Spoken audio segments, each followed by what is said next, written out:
lot of Yeah. times when you're in that deep dark place, sometimes you don't really know what you need, and it's hard to voice it because you might be in shutdown, right? Yeah.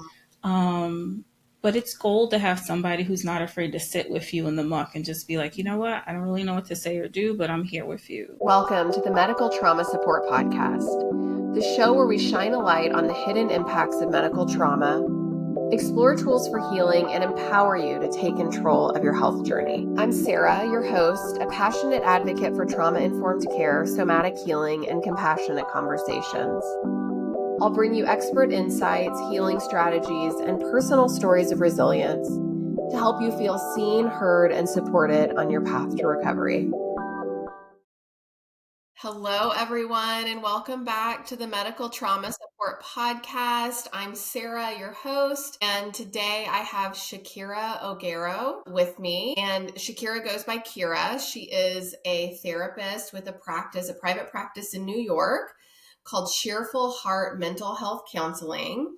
And Kira also is the founder of a community called the Endokin Collective that you've launched fairly recently. I think December 1st, but right now we're just like ramping. Oh, that's exciting. I've seen like some of your posts about it. I've liked your post on Instagram about it. So I know I just said just the tiniest bit about you. Do you want to share more with the audience about who you are and your practice?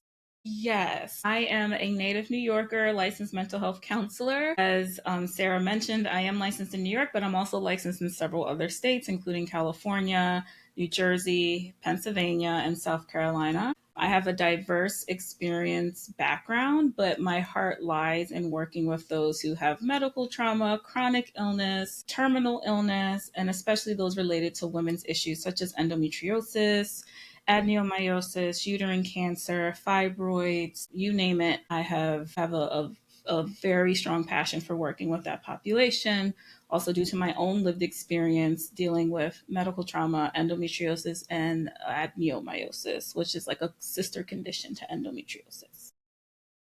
Yeah, well, that leads me into really what I was hoping you would share with us today, which is your story, right? So many of us that are drawn to working in the medical trauma space, it's because of our own lived experience. So I was hoping that you would share your story with the audience and they could hear about your journey to be where you are today. Yes, yes. It's such a it's been a crazy journey and it is ongoing as in continuous, right? It's always hard to think of where to start. I can talk a little bit about what made me get into this work and then segue into like how that starts my personal journey. Yeah. I ended up working for a company that specialized in working with clients who were expected to pass away in a year from terminal illness. And I learned so much about women's health conditions and women's based cancers like uterine cancer, ovarian cancer, stage 4, and the mental toll that took on clients and how a lot of times they didn't have mental health help.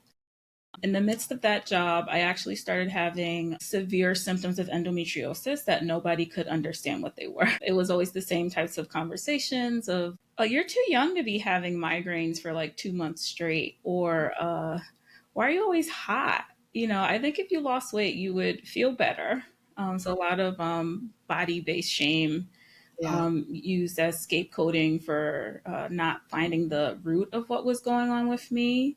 Yeah. After having so much pain and so much gaslighting and things with the doctors, I finally took weight loss seriously. So in 2018, I actually lost 60 pounds in 6 months, hoping that my gynecologist would take me seriously.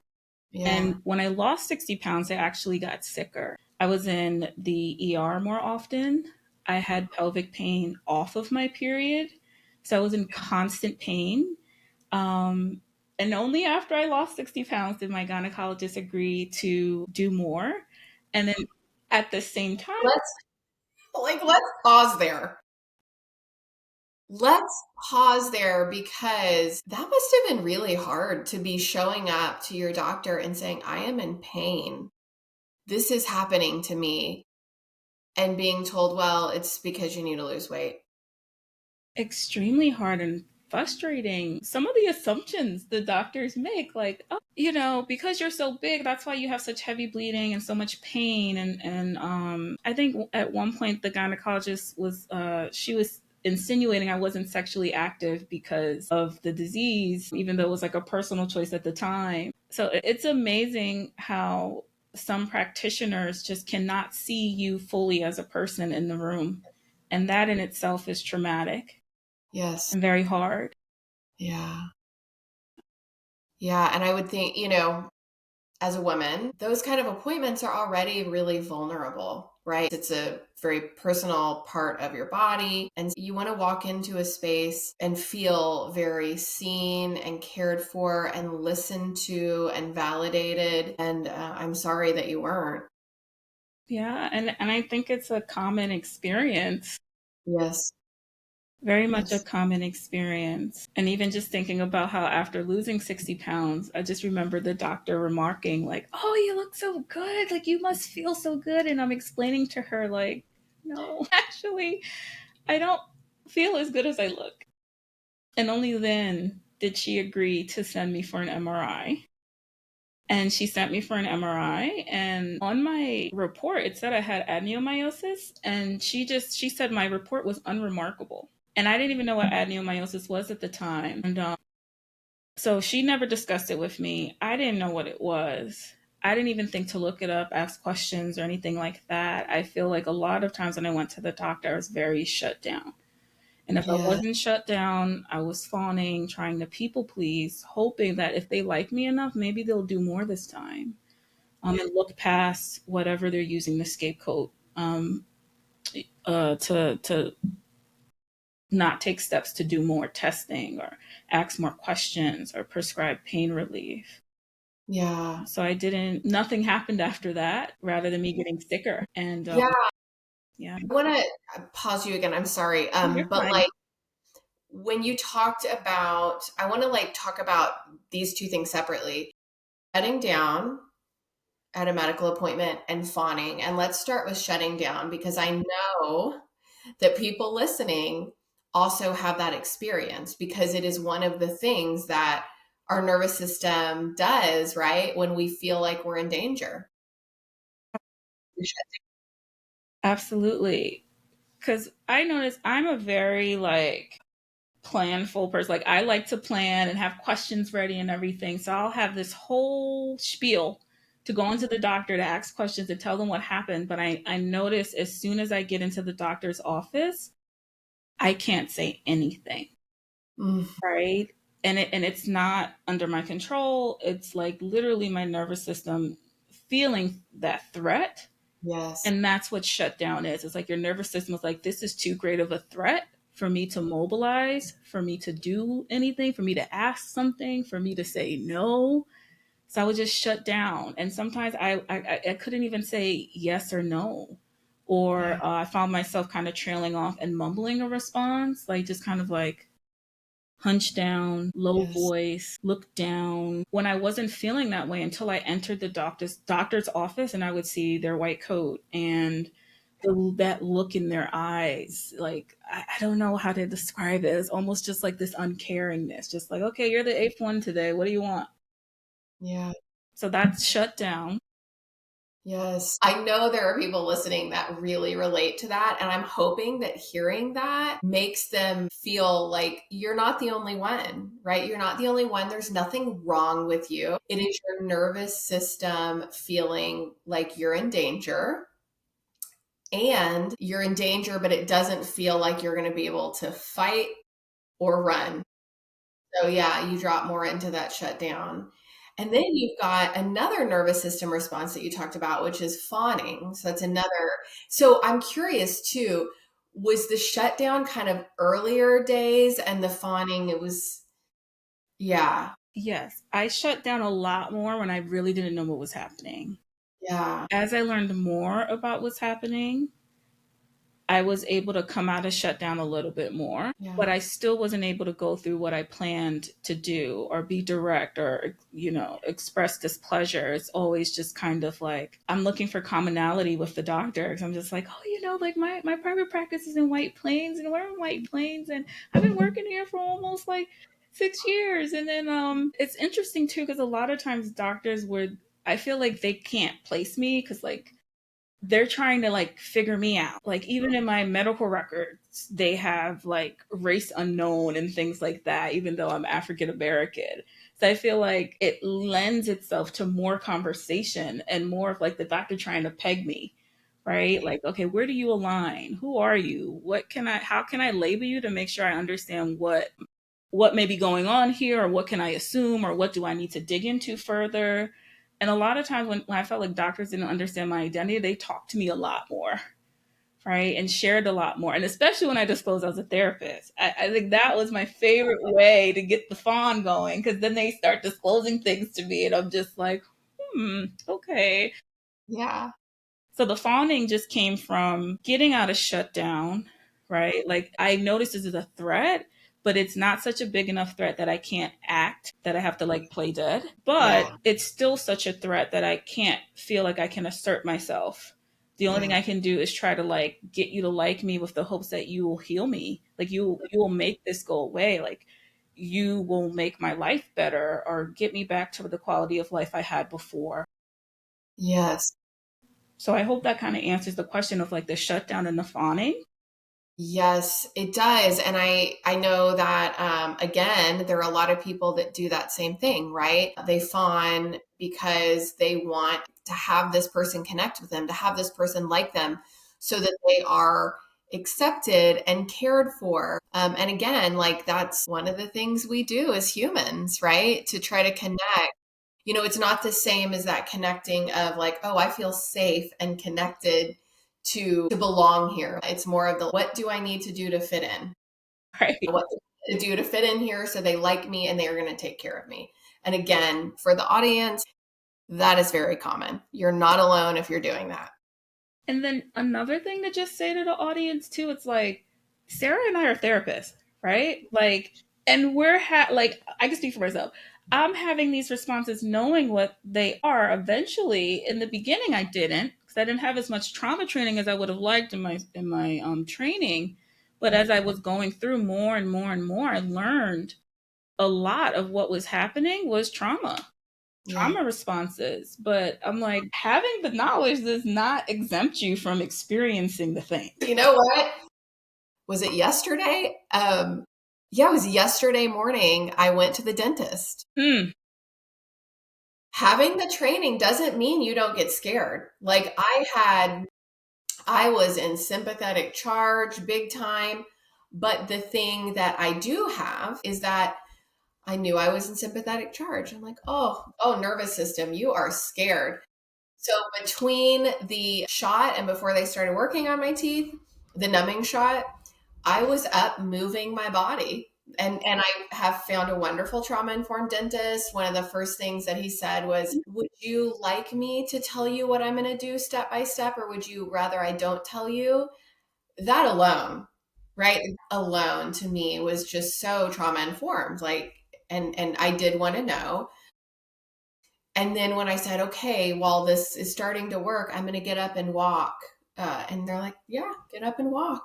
And so, because I knew that I was in sympathetic charge and I understand that that's this excess of energy that my nervous system is giving me to fight or run away. Yeah.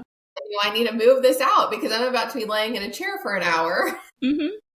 So, like you said, Kira, even though we know this, that doesn't mean that we don't feel it. We still feel it, but we know what's happening and we have practices that we can do. So, yeah, I was moving my body. I was doing my vagus nerve stimulating, tapping, doing my breathing. So, yeah, we're all human. So, I think, yeah, the beauty is learning about yourself, like learning about your nervous system. And that like leads me into back to your story of discovering this about yourself as you went through the journey. And so I'd love to know more.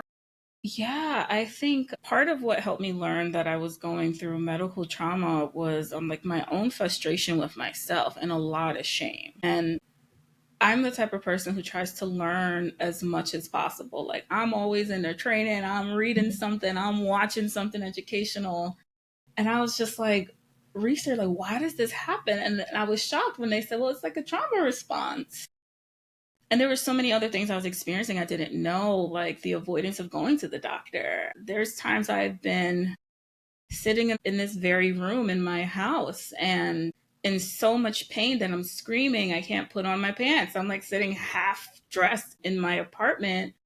Yeah. The emergency personnel about to break down my door because like my family can't get over to me quick enough, even though they live in the same neighborhood. And I'm in excruciating pain, yelling. My mom called 911, the whole thing, Yeah. like, and I still didn't want to go. I was very angry with my mother for calling 911. But so much avoidance, so much intrusive thoughts, so much, I just remember like being driven to the doctor and just immediately feeling low. Yeah. Like that Immediately feeling low. shutting down. Yeah, before you even get there. Before you even get there. Yes. And I'm wondering too if you can tell the audience what a trauma response is, because I think like what you're talking about is and what you're helping people with is understanding that medical trauma is a thing, and that when we've experienced medical trauma, we may have trauma responses. So I'd love for you to share more about what that is. Yes. A trauma response is basically when you experience trauma, you've either had one situation that it was traumatic and impactful on your nervous system or multiple, which we now are coming to know as complex PTSD. So a trauma response is your nervous system recognizing what happened, coding that as a danger, a threat, and then responding. And that can look like so many things, like I just mentioned avoidance of doctors, medical appointments, going to the ER, even though you know you need it, like you're in a catastrophic amount of pain that can't be managed, flashbacking, right? Like you go to one doctor's office and you walk in and it looks like the last one, the doctor like gaslit you or Yeah. dismissed you, and you're thinking about, oh, or you go to the same place and you're already expecting the worst case scenario because you've been to another doctor in that same place. Nightmares, I think, are really common. Nightmares. Sleep disturbance, like the nightmares, insomnia, Yeah. avoidance of treatment recommendations. That was a big one for me. Like if I knew how certain treatments would have helped me have a better level of functioning and quality of life at the time, I would have tried them then. I was so afraid to try everything. It felt like every doctor was against me. And sometimes you almost feel like you're being like experimented on, like they're just kind of like, try this thing with no explanation as to how it could help you. Right. And if they're just saying that and you're in shutdown and you're not, you literally, when your nervous system is shut down, it's like you don't have the energy to ask the questions and find out more. Yeah. And then It's a sometimes really, you don't even receive the information, right? yes. Because you're Yeah. so offline. Yes. There was one more I wanted to say that probably is a little less, like I think people don't connect it to medical trauma, but those like health checking behaviors, like you start having a new symptom and you're just like, I'm gonna Google this and see what the hell is going on. Like, what is this? But you still might be like, okay, this might be this, but I'm not going to the doctor. Right. Right. So those are Yeah. all trauma responses because your brain has recognized seeking medical care, going to the doctor, going to the ER, talking to a doctor, going to a pharmacy. It's recognized it as a traumatic event, Yes. as a cue that this is not safe. Yeah. Danger, danger, danger. Right. Yeah. The sirens are going. It's just like, get the hell out of Dodge. I talk about my Deb Dana says it calls it your home away from home. Hmm. I know you must know of her, but for people listening, she's a well-known therapist who has taken polyvagal theory and kind of helped therapists use that polyvagal theory framework. And my home away from home is flight. Mm. I think it's important for the audience to hear that, like, as you get to understand your own nervous system, you start to recognize, like, what's your home away from home? Where do you fall into? And then it just makes it easier. You start to be able to see when you start to it starts to shift into that. And then you can do things like maybe moving your body or doing a breathing technique that can help get you back to use polyvagal theory, the ventral vagal, feeling safe and connected. And then like, it's funny because I think back to before I really knew this and before I was using it in my own life. And I'm thinking about you talking about going in and shutting down. And it's like, wow, if I could have been in a place where I felt safe and connected, that could have been a really different experience. And by the way, I'm not blaming anyone for not feeling safe and connected, but it's like the more we can be in that space, we see like, oh, like I can get my needs met more, like things can go more smoothly. Yes. Yeah. Yes. Like seeking help is not dangerous, like as your nervous system might be coding it as if like, Yeah. oh, you're moving towards a threat, you need to get Yeah. out of there. And I love that you mentioned toning the vagus nerve. One of my favorite ways to do that is to sing. So a lot of times I'm just like walking around singing. I'm the lady in the supermarket singing the songs on the radio. Okay, judge me if you will, but it's so soothing to me to sing. So like singing is Yes. one of my favorites. And then I love doing yoga and like the om and the chanting, the deep breathing, like that was really helpful at a time for me as well. But yeah, like Yes. one of the reasons I do this work is because not only have I experienced it, I have the knowledge. And it's like I think having that edge to help people understand, like, hey, I've been there and look at me.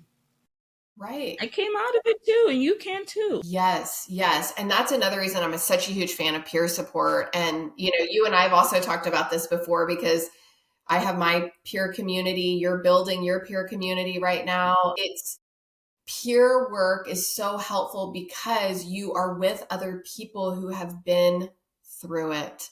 And you can see we're all on these different parts of our journeys, our paths. And so, like, for me, talking to somebody who is further along their path, like, has maybe been doing this work for 20 years more. I have a yoga teacher who's like, I've trained with, and I love learning from her, and seeing like, oh, wow, more, it gets better, it gets better. So, yeah, I love that. Yeah, same. I think that's one of the things I love about being in this profession, like connecting with people, Yeah. not just on the client side, but the professional side, or and in different areas too. Yeah. Like you meet yoga teachers, you meet people who are in finance and stuff who have been through this too, and they're just like, oh, I didn't think about the mental health piece. Like it's such relational work, and then it's also such a source of trauma for us too, Yeah. right? Like who didn't show up, who didn't understand, who left when you were down and out too. So I think one of the most important things about these communities, I think it is healing, to help us remember that there are people who will stay and be in it with you and understand and are in it with you, not because they're like support on the outside, but they're actually on the same journey. Yeah. Yes. And what you talked about is people being able to stay with you in it and like having the capacity. And we talk about people's healing journeys, and I think something that isn't talked enough about is there's a phrase called post-traumatic growth. And for me, one of them that I experienced in myself and I see it in other people is that we grow our capacity to be with hard things, both our own hard things, but to be able to sit with other people and just be with them when they are in their really hard place. Yes. And Yeah. that's gold. I think a lot of times when you're in that deep dark place, sometimes you don't really know what you need, and it's Yeah. hard to voice it because you might be in shutdown, right? Yeah. But it's gold to have somebody who's not afraid to sit with you in the muck and just be like, you know what? I don't really know what to say or do, but I'm here with you. Yeah. It's Yeah. so healing. So Yeah. healing. And so comforting to know because sometimes when we're in it, like when we're in our own dark place or muck, as you said, like it can feel like it's going to just kill us, right? It's going to be too much. And when somebody can sit with us and show us that it's not too much for them, it's like, okay, this is okay. This feels horrible. But this person is sitting here with me and showing me that like They don't have to run away. It's okay. This is going to be okay. I'm going to be okay. I'm going to get through this. Right. Right. And you need that because this journey gets dark. I mean, Mhm. so dark. Even just thinking about it, I'm just like, there's so many dark pieces that I'm like, should I say this? I don't know. It's like really dramatic. Yeah. Really traumatic. So those people that didn't leave or haven't left are such a blessing. Like I just really appreciate that. And I think that's one reason I'm so big on community and wanted to create the collective because I had a support group for a long time and it just wasn't growing in the way that I hope it would. And I was so sick, I couldn't really put more energy and effort into it as I wanted. But now getting to this place where I'm like in a much better place physically, mentally with the endometriosis and the trauma, I feel like I could give so much more and Yeah. really foster that wonderful community. And I'm not trying to put a dig on myself like the support group wasn't important or people didn't get that, right? But just thinking about all the ideas and things I had I wanted to do, I was like, I think I Yeah. can do them now. I'm not like in bed or having migraines and, Yeah. terrible brain fog. Like I can't speak. I can't get the words. Yeah, but to me, that's really a testament to the journey, Yeah. right? Like this has been part of your journey. And like, this is even beyond medical trauma, it's being human, right? Like we've got these paths that we walk, and there are going to be times where we do something and we have to pull back from it. And then I feel like when you pull back, you've got that experience, it's like it's almost like you can like mold it into something even better, Yes. using all that knowledge that you've gained since then. I've shared with you about my group, my community. And one of the things that I really love about having it as a community instead of only the weekly support group is that everybody in the community can continue to stay in contact when you do it within a membership community. Because, like, actually, just yesterday, I'll tell you, in my community, I said, I'm at the dentist office. I'm really full of nerves, right? I was able to just like reach out to the community. I had a couple people check in with me. And it was like, this is the difference between a support group that happens and then there's nothing else around it. And even a therapy session, right? Like, obviously we both think therapy is wonderful, or we wouldn't be providing it and also accepting it as clients. But like, to have the support outside of that hour is so beautiful. And I love that more and more people are moving in this direction. Like there are more and more people building these communities so that everybody in the community can reach out when they need support, or reach out to somebody else who's needed support and say, hey, how are you doing? I know you had that appointment. How did it go? And it feels so good. It felt so good after my appointment, like to see that people had like checked in on me. Yeah. So for, the people in my group that checked in on me, thank you so much. It really meant a lot to me. I know that you've done so many different things along your pathway of healing, or whatever word you want to use. We all use different words. And so I'd love it if you feel comfortable sharing more with the audience. About what I've done on the path towards Your getting path, yeah. here on the journey. Right. Yeah, I kind of like, I oftentimes think about it as like our medical trauma healing path. Like, how do we heal from these experiences? And yeah, I'd love to know. Yes. I sought therapy, and I will Hmm. say, as a therapist, it is hard to find a therapist. I will Hmm. say that. It's not impossible. But after getting ghosted by like 3 or 4 therapists, I found one who was remarkable. And she did somatic experiencing with me because I was so disconnected from my body. Like the only time I noticed my body is when I was in pain. Yes, Yeah. yes. Yeah. I want to hear all about your journey, but I just have to say this. This is so common. It's so common when we've experienced medical trauma that our bodies begin to be a place that doesn't feel safe. Yes.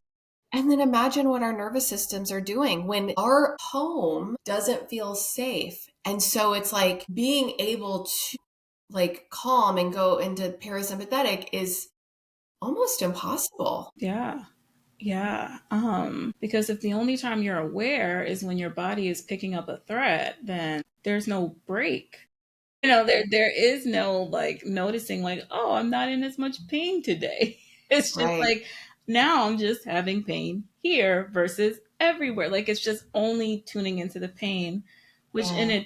in itself heightens the nervous system even more because Yeah. chronic pain is a problem that the nervous system can't solve. Yeah. Right. So it's like the house is on fire. You're sitting in the house is burning. And the nervous system is like, well, the firefighters are outside, but we're hosing it down. It's not, fire's not going out. Yeah. So the somatic experiencing is really helpful to help you realize I don't just feel pain all the time. Like what feels neutral, even if it doesn't feel great, like what feels neutral. And we call that like pendulation, like kind of noticing what versus like what hurts, what's neutral, what does feel good, trying to help you learn how to experience your body more holistically outside of the context of pain. Yeah. So some somatic experiencing was helpful. I had great PT and it was hard for me to stay in it due to like insurance skips, like changes and stuff. But I had great PTs who were personable and trauma informed and safe and, body positive. Like I had some really great PT experiences Yeah. that were helpful. The support group and having other women with endo. And then this is sad, but a great thing. It's kind of like a double edged sword. It's like a lot of my best friends have endo. And I know it's sad. It's like I don't wish them to suffer too, but it's like we were all in it together. So that was helpful.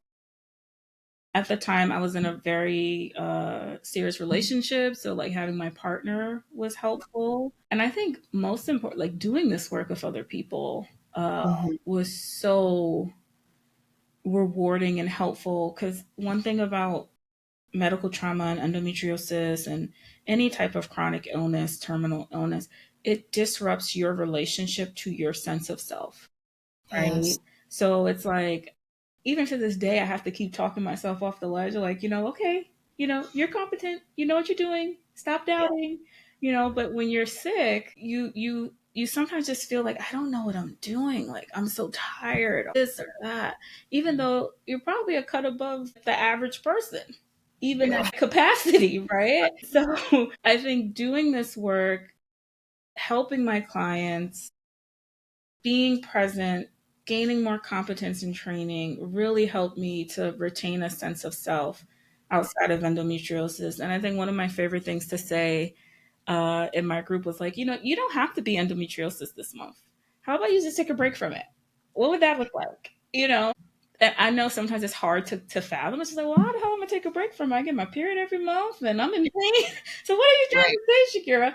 But I would kind of help them figure out like what do you have the capacity to focus on when it comes to managing this month. Maybe you don't want to go to a new doctor this month. Maybe you just want to go to the doctor who hears you and who helps you, right? So maybe you're just going to your acupuncturist, your PT, and that's it.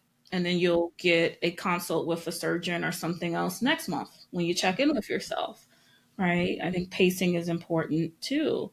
So I think these are the things that really helped me and continue to help me on my journey. And I think even on a more personal level, just my family, friends, and then my faith has been very important to me. And when everything failed, I mean, there was one time I had a surgery scheduled with a renowned specialist, and it was canceled the day before because they thought that I had a bleeding disorder and that I would bleed out on the table.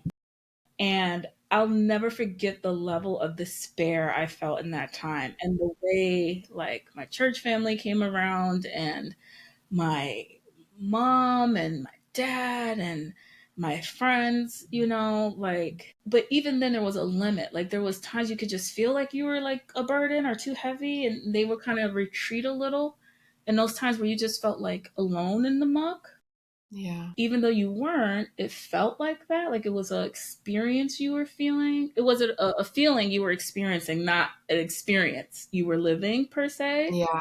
I Yeah. think my faith really, really helped ground me and helped me to have hope that things could be different. Like I prayed to be where I'm at today, you know, Yeah. because even at that time when they canceled the surgery the day before, I could not get anyone to operate on me for 3 years after that. So I spent three Oh, years in debilitating pain. I had tried Lupron and it had like messed up my muscular skeletal system. So I like could not walk or drive for 6 months. Like it was horrible, yeah. horrible. So that time I think I really did get closer to God and it really helped me mourn what was happening because it's just like a lot of neglect, like just like a lot of neglect. Going to doctor, and they're just like, well, you need to lose 60 pounds before I operate on you. Mm, And I'm like, I can barely walk and get out of bed. Like, how am I going to lose 60 pounds for you to operate on me in 6 months again? You know, because when I lost weight in 6 months back then, I had so much more physical strength then things like that. But at the time, when I was meeting with these doctors, and they were just like, "No, you're too big. You have to lose weight." Like I said, I couldn't drive. My dad was driving me everywhere. Like he was driving me to PT. He was driving me to all my doctors. Like there was no way I could be physically active. hmm. And even the things that were low impact, like walking, felt scary. And I just Yeah. felt like I was constantly guarded because I was in so much pain. So like that threw off my whole like walking pattern. I had developed sciatica. Like it was just a lot. And I'm like, in those times where there was nothing else I could do, no one else I could turn to, like my faith was everything. Yeah. Yeah. Yeah. It's wonderful too that you had both your faith, but you also had this community around you, your family that was caring for you. Wonderful, wonderful people in my life. And I say this with a caveat I know not everybody does. I've talked with a lot of people who feel isolated, have no one. And I Yeah. think that's where these communities kind of come in. You know, Yes. I always say I adopt people. I'm just like, I like you. I give you a nickname. You're with me for life, right? Yeah. Like I know it's an important part of healing and also just trauma, healing Yeah. trauma, that co-regulation, feeling safe with others, borrowing some of that energy that they have that may not be in the same place as you, you know. So Yeah. it's important. It's so important.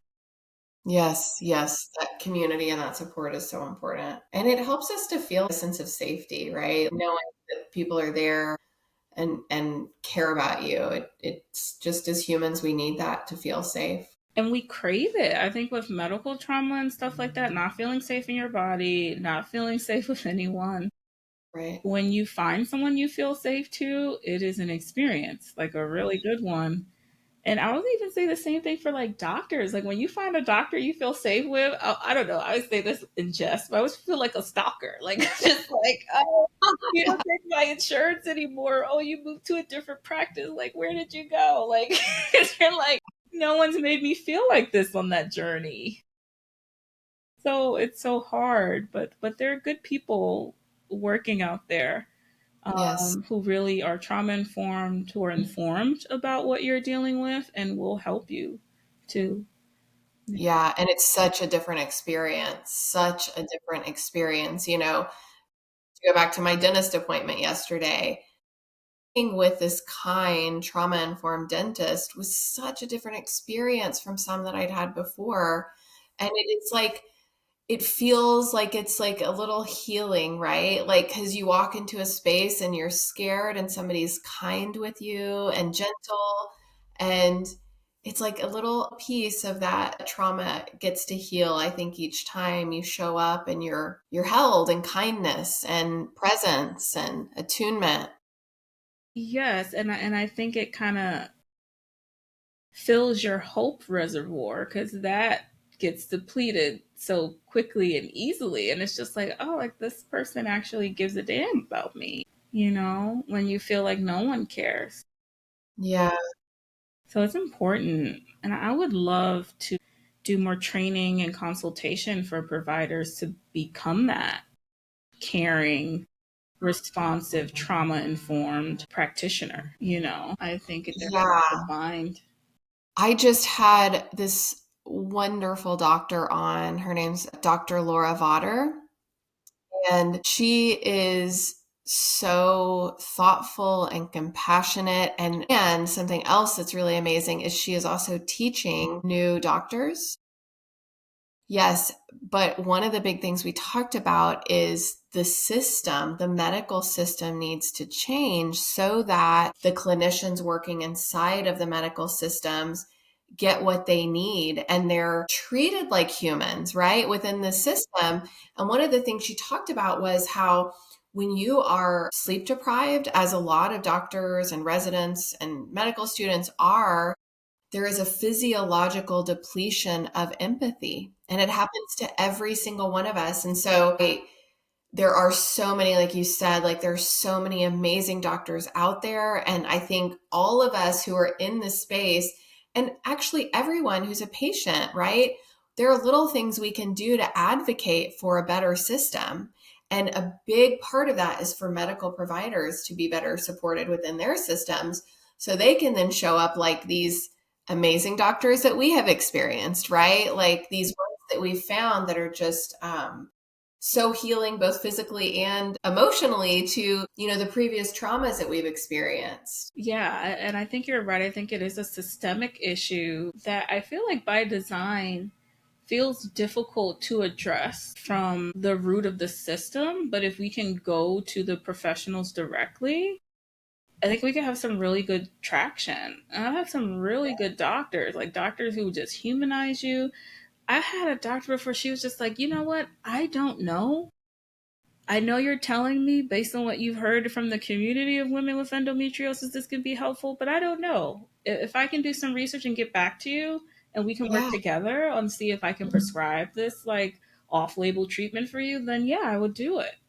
Yes. How beautiful. Yeah. It's like the shared decision making, like taking in all of the information, sitting together as two humans to figure out this situation that's happening. And like, that's the dream. And we do experience that sometimes, but the dream is that everybody gets to experience that. I feel good talking about this. This makes me feel happy. Feel the fuzzies like, oh. Yes, yes. I'm so thankful for you sharing your time with me and with the people listening and watching. And before we wrap up, I just wanted to say, is there anything that you want to leave the audience with? There's so much I want to leave the audience with, but I think the most important thing to say is like not to give up, to continue to trust your body, even when the trauma is telling you to doubt it. You know your body best, and lean into community, lean into the things that you value and who value you in turn, and that are not afraid to stay and seek mental health care. I mean, when you're in pain, you're not thinking about the mental part of it, right? Right. But there are some wonderful clinicians in this space who have lived it. I think a lot of us who go into it have lived it, Yes. who can help make the journey so much easier and better. I think combined with the mental health, good medical team, and a great community at your back, you will Yeah. get through this. Yes, yeah. And so I want to say that I do have on the medical trauma support website, medicaltraumasupport.com, I have some of the therapists like Kira that I've met who are working in the medical trauma space. So that's one place you can go. And there's also a nonprofit called Healthcare Revolution Collective. And they also have lists of therapists that are educated in medical trauma. So, yes, I wholeheartedly agree. It's such an important piece. And then I'm curious if you can share with the audience on like, how can they reach you? How can people find out about your collective and the community that you're starting? Yes, the best way to reach me is via email or to keep up with my Instagram pages. Hmm. So Instagram for my private practice is Cheerful Heart MHCPLLC. And then the Instagram for Endokin Collective is endo underscore kin underscore collective. I usually do collaboration posts for them. But to email me, you can email hello at cheerfulheartmhcpllc.com. I promise you, if you email me, I will get back to you very quickly. Yeah, and I'll put those in the show notes too. Well, thank you so much. It was so fun to talk to you. This was really wonderful. So thank you. Thank you for having me. And I think you're doing great things, Sarah. I'm honored to be here speaking with you today. Thank you. Thank you so much for joining me for this conversation today. If this episode resonated with you, I'd love for you to follow or subscribe to the Medical Trauma Support Podcast. It really helps more people find these stories and know that they're not alone.